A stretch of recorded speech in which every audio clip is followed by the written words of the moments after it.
திருப்பத்தூர் மாவட்டம் மாம்பூர் திமுக வேட்பாளர் ஆசை வில்வநாதனை ஆதரித்து துணை முதலமைச்சர் உதயநிதி ஸ்டாலின் பிரச்சாரம் மேற்கொள்கிறார். அதனை நேரலையில் காணலாம். உருவாக்கப்படும் வாக்குறுதி கொடுத்திருக்கிறோம். ஓஏபி முதியோர் உதவி தொகை இப்போ 1200 ரூபாய் கொடுத்துட்டு இருக்கோம். அதை உயர்த்தி 2000 ரூபாய் கொடுப்போம்னு வாக்குறுதி கொடுத்திருக்கிறோம். அதே மாதிரி அடுத்த 5 வருஷத்துல 35 லட்சம் மாணவ மாணவிகளுக்கு லேப்டாப் வழங்கப்படும், இலவச லேப்டாப் வழங்கப்படும் வாக்குறுதி கொடுத்திருக்கிறோம். இது எல்லா விட முக்கியமான ஒரு திட்டம்.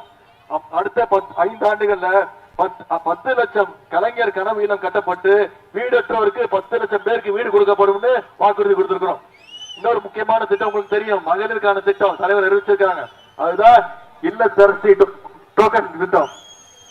ஆட்சி அமைஞ்ச உடனே முதலமைச்சர் பொறுப்புல உட்கார்ந்து நம்ம முதலமைச்சர் அவர்கள் அனைத்து மகளிருக்கும் 8000 ரூபாய் மதிப்புள்ள ஒரு டோக்கன் கொடுத்துருவாரு.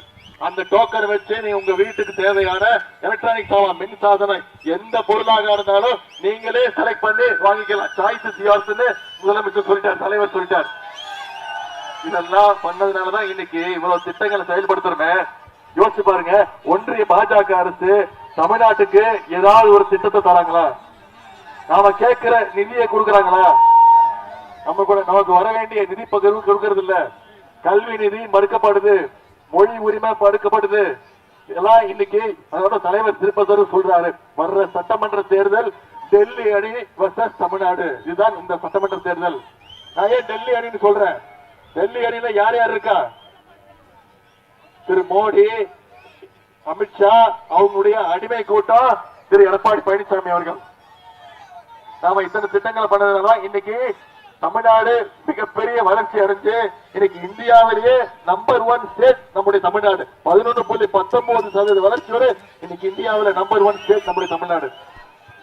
அதனாலதான் நான் மீண்டும் மீண்டும் உங்ககிட்ட கேட்டுக்கொள்வது, பாஜகவை தமிழ்நாடு மக்கள் என்னைக்குமே அனுமதிக்க மாட்டாங்க. அதனாலதான் இன்னைக்கு அதிமுக போர்வையை போட்டுக்கிட்டு எப்படியாவது குறுக்கு வழியில நுழைய பாக்குறாங்க. நீங்க மீண்டும் மீண்டும் சொல்லுங்க, 10 தோல்வி பழனிசாமிய மொத்த தோல்வி பழனிசாமி ஆக்குங்க. நேற்று பழனிசாமி அவர்கள் பேசிட்டு இருக்கும் போது, பரமக்குடியில பேசி இருக்கும் போது என்னை பத்தி பேசியிருக்கிறார். நான் அவரை ரொம்ப தரக்குறைவா பேசிட்டேன்னா, நான் என்ன தரக்குறைவா பேசினேன்? நான் எதுவுமே பேசல. அவர் என்ன சொல்றாரு, என்னோட வயசு அவருடைய அரசியல் அனுபவம் அப்படின்னு சொல்றாரு. கரெக்ட் தான்.